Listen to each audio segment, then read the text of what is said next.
If you want to hit it flush like that, here's your video.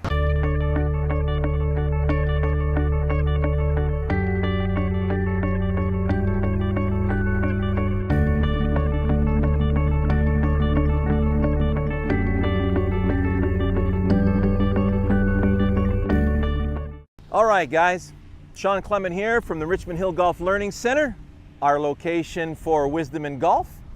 And we just saw how is it that we're going to be able to predict solid contact. And to predict solid contact, a few things need to be in order so you don't have any short circuits. So let me take you back to a couple of videos, such as knife the grip. So we want a grip where the fingers are neatly wrapped around the club, very secure, making this bone a nice connection with the rest of the bones of your arms, so that when you're swinging back and through, there is nothing moving in that grip. Now, I had a student of mine who was here this week, and I've got a couple of videos coming up because he helped me get a little bit better communication across for other things in the swing. His name's Herman, so thanks a lot, Herman. We had a great week this week. Herman was talking about how he was trying to keep his hands as relaxed as possible so that somebody could easily pull a club out of his hands. So now, if that was the case, you couldn't take a divot. And Herman was having a hard time taking divots, and he was leaving everything out to the right because his grip wasn't generating any leverage, and there are over 2,000 pounds of pressure per square inch in that 0.04 milliseconds at impact. So you want a very secure grip. So on a scale of 1 to 10, starts at a 5 or 6. And when you're swinging through the ball, it'll feel like it's jumping up to 10. Right there, you'll feel as you're whipping the club, the grip intensifies. You are a gravity genius. You are already wired for this. So don't think about grip pressure, just secure the grip. Go into your perpetual motion drill, feel like when you're swinging back and through, there is nothing moving in your grip, and the weight of the club is being allowed to release your hands in each direction, okay? Go to my hammer through video, and then you're gonna go to my knife the grip and my grip and compression video. So that'll take care of your grip. It'll take care of how you're letting the club release. Also fencing for power. We're letting the weight of the sword release us to the target. This is what we need to predict upon. We feel the weight of the club release us in that direction, not in that direction, okay? Pardon me, greenskeeper. That direction there. Now that you have something to anticipate, something that you can predict from, what do you want in the way? Well, when I look down at the ball, and you'll see in this next little clip, I see ball, grass, ground. I see a three-dimensional divot.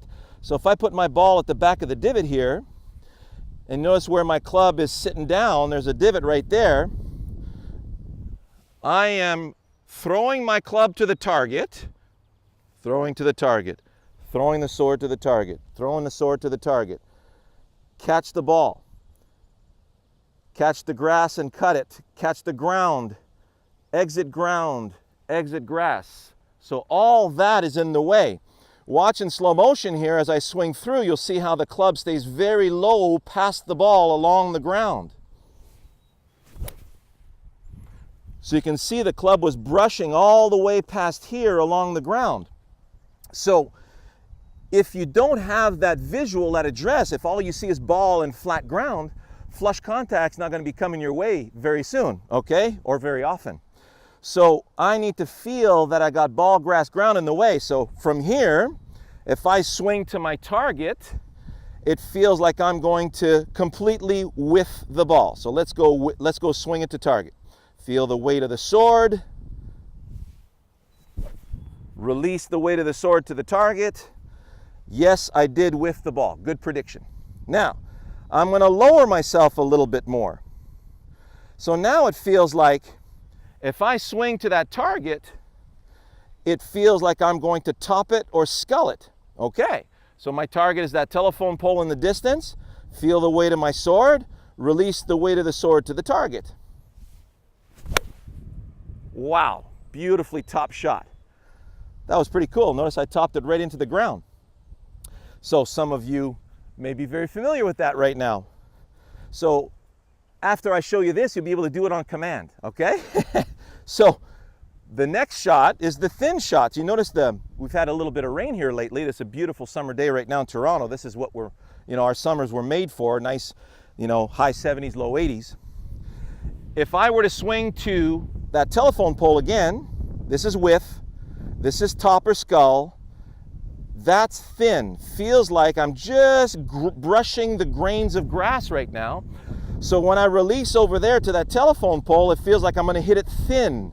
So if I'm on a rain-soaked fairway and I can't get my relief from my casual water, or if I'm on real hard pan stuff, like in Texas, I want to be able to thin these shots nicely without too much vibrations in my hands. So I'm just going to swing to my pole. In my head right now is that telephone pole.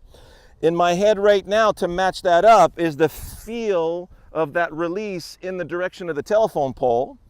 And if I perform that task with top, thin, feels like I'm going to hit it thin. So here we go. Perfectly thin shot. Lovely little draw coming back to the pole. I'm extremely pleased with that. That had minimal vibrations in my hands. So now, if I want to hit it flush, the moment you've been waiting for. So we have width, top, thin. Watch what happens to my weight distribution now. Flush. So notice I'm putting a little more weight against my right side, my left side. 60% of my weight's going into my left side, and you can see how my low point just moved slightly forward of that golf ball and slightly below the golf ball. I'm up here. I need to lower my structure, knees and butt. This is how I lower the structure. Brace the structure. Now it feels like if I release to that pole, I'm going to be hitting flusher than flush. And I predict that my club's going to be dragging through the ball, grass, and ground if I release it out there. Pardon me. Pole.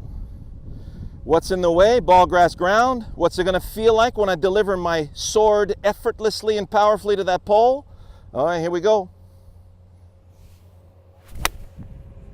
Oh, that felt so amazing, guys. It's right on. It's 2 feet from the pole. I can't flush it any better than that for you. So you'll see ball, grass, ground. When you look at that view over my shoulder, I want Matt to have that one, and you'll be able to see what happened on the ground from those particular shots.